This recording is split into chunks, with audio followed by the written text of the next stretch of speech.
Namaste and good evening. I was going to speak a little bit about Kundalini this evening, and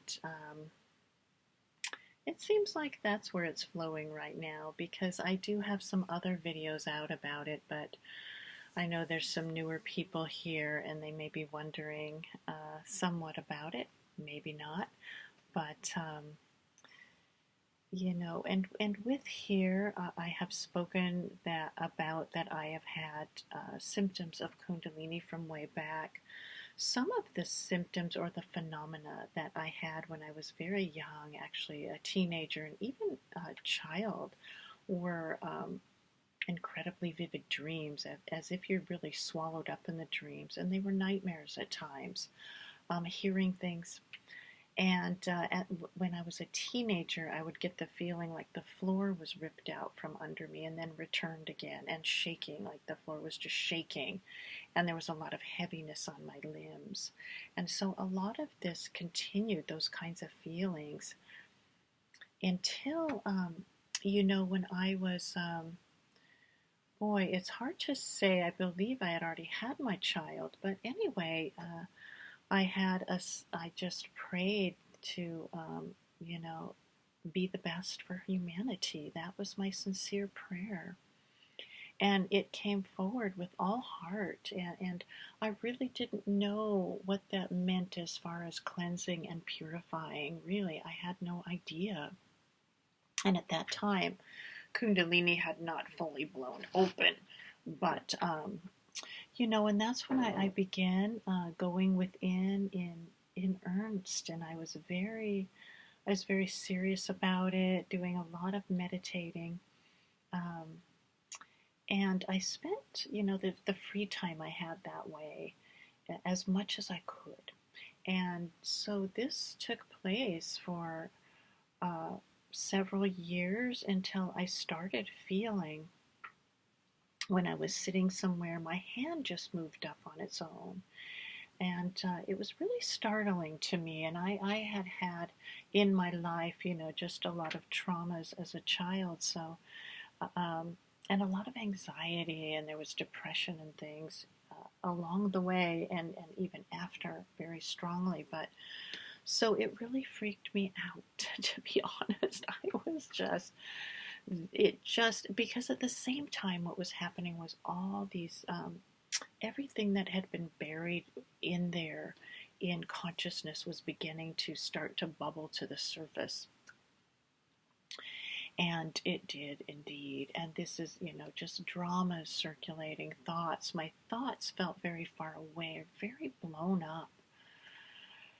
uh, Different, and sometimes my mind would feel like, and it's hard to remember everything, but it was really strong. My mind felt like it would drift so far away at times. I heard a lot of clapping, popping. I heard, I heard voices, and very disconcerting, all of it. At while it was happening, and I had all of my responsibilities then, so I really didn't know what to do with all of this. And during this time, these yoga moves started happening that were involuntary. And these yoga moves, and this is prior to meeting Guruji, I really had barely heard the word Kundalini. I barely understood what a guru was. No clue, really. And I thought that was something so remote, someone that sat on a mountaintop. I don't know. I had no idea, really. And this continued so strongly, this phenomena. And like I say, I was having a lot of pain in my body, and I started doing this odd breathing, which can happen sometimes. Breathing patterns can change. And then this phenomena, or these yoga moves started up, and they were, I'd never done yoga before. I barely stretched before. I may have just taken walks, sat in nature, like I said, and that was it. I really, yoga wasn't even my thing. Okay, psychic stuff wasn't my thing. Um, Even reading a lot of I just started reading spiritual books the couple years prior, that were different, that were more mystic. but it was not something I had done for years and years, not at all, not in the least. And so to have my body begin to do these yoga moves, um, and these yoga moves literally just, I mean, they were moves beyond belief. And I want to say, you know, in terms of being thrown across the room, or standing on your head, or, you know, flips your head, your feet way behind your head. I mean, these were moves that I would never know myself how to do. Um, you know, a lot of movements with your tongue, or your tongue coming out, or moving around the inside of your mouth, breathing changes. And this actually, at that time, took away all of my pain after a while. I mean, even if I was concentrating on a certain part of my body, there would be a movement like that, and it would take away the pain. So the pain began to be freed up, and this more, something was more freed up, and it made me rather giddy, you know, but it felt very off balanced. And you know, and so after that, some illnesses came and things, and it was just, you know, it's at that time that I did end up getting on the computer and contacted and, you know, looked up Kundalini, and I did find Guruji, and that was, you know, in her early years, right after she was enlightened. And I happened to be in Seattle, and she asked me where I lived, and I told her Capitol Hill, Seattle, Washington, and she said, well, her daughter lives here, and this is exactly where she's going to come and move. All things, the exact point in the whole world or universe. So, you know, and from there, it just, and I've talked about meeting her and the benefits of that. But in terms of Kundalini, you know, it just, even before meeting her, I was having these very crystal clear visions, and those were strong. I mean, those were, you know, one could just fly through the mountains, and you could feel everything. You could feel everything so strongly.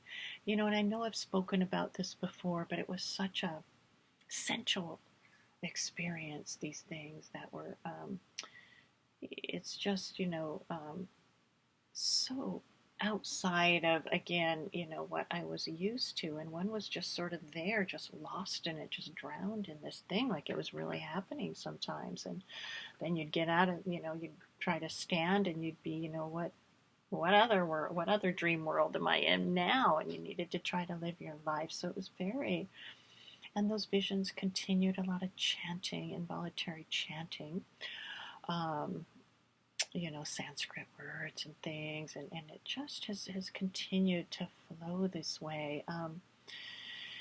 You know, and again, fears come up, traumas.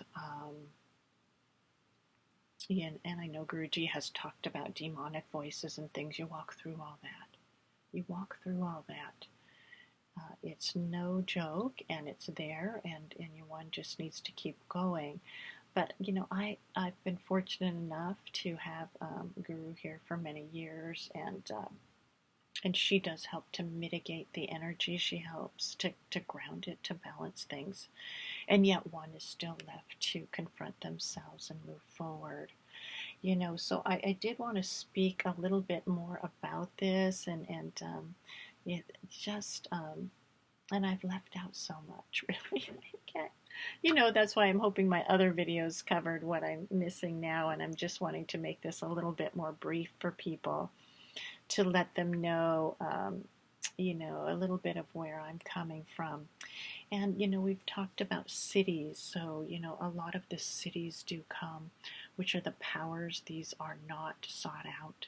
These come as a natural byproduct of the Kundalini journey, which have to do with more, with here, it's been more this extrasensory perception, you know, really being able to see inside people's souls. You know, if I don't sit there and try to connect up with that ever, unless, you know, with some of the work I'm doing, or here and there if it's on my own self, if I have a query about health, or, you know, more of a basic thing. But I definitely don't do that. You know, it's not, it doesn't even interest me. but it's more, but sometimes you pick these things up. You pick up what else is someone, what they're all about, what that person's all about, or what, someone on the street that passed you, it's there. And so that is, okay, I got that. But a little too much information for me, okay? But anyway, so, and otherwise with some of the work, if I'm connecting in, then it's there. And this is something that was a surprise to me, some of the extrasensory or the psychic stuff, and it does still seem to be continuing, surprisingly. And I had talked about that all opening up during the blood moon. And then the work with the pendulum happening as well. So, and before we would do some energy work, some healing work. So these things have come also. Who can say, and who knows what's next around the corner. There's progress still being made here. Thank goodness. You thank God for that when it does come, that, there's this evidence that, mind is stilling, it's more slowing, it's the space in between thoughts, the just more, one just knows that it's deeper, it's deepening, and yet it's such a long, long journey. It's just, with me, I wondered, if this old vehicle kind of keeps plugging along, but you just wonder sometimes if it's going to make it to the end. It's just, like I say, I'm almost 60, so I'm no young chicken. I'm 58, and started here when I was 40. So it's kind of like, geez, you can you just pray for that. That's in your heart, that one can complete in this lifetime, because it does take lifetimes. It takes all of your life. It's a dedication. It has to be 100%, or one cannot reap the benefits. There's sacrifice in it too. I mean, whether it's going to be with your health, whether it's going to be with your belongings, there's no way that's just part of it, and one needs to keep going in that way, and just let it be, like, not my will but thy will, be done, oh God. So that's really it in a nutshell right there, because we just have to let go of all those things, and allow this grace to continue, this cleansing. Again, that I didn't have any idea what cleansing meant when I had that desire to be of benefit to humanity way back. I really didn't know what was waiting around the corner, and but onward, and that's really all for now. Okay, thank you. Good night. Bye.